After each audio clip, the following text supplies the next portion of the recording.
vendredi en République démocratique du Congo pour protester contre la mort de militants tués dans la répression criminelle des marches anti-Kabila.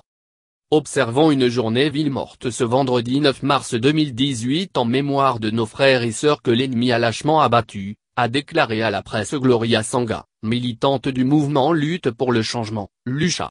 Il s'agit d'honorer les mémoires des vaillants héros tombés sur le champ de bataille en livrant l'ultime combat de leur vie, celui de la justice, de la liberté et de la démocratie.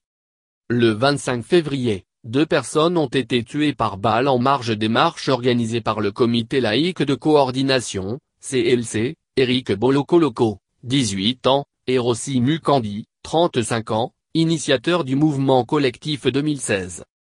Par leur mort, Joseph Kabila a touché là où il ne fallait pas toucher, il a blessé nos cœurs, il a touché une ruche d'abeilles, maintenant, elles vont tout accourir vers lui, a-t-elle ajouté lisant une déclaration signée par 14 mouvements citoyens.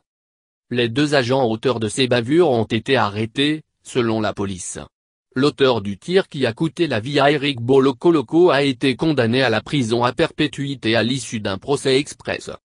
La marche du 25 février est la 3e d'une série organisée à l'appel du CLC, un collectif d'intellectuels proches de l'Église catholique.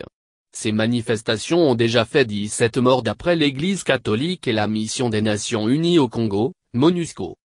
Dans leur déclaration, les militants ont exprimé leur mécontentement à l'endroit de la communauté internationale qui selon eux souffle le chaud et le froid en se contentant de compter le nombre des morts. Venez en appui au peuple congolais, en poussant le dictateur de quitter le pouvoir.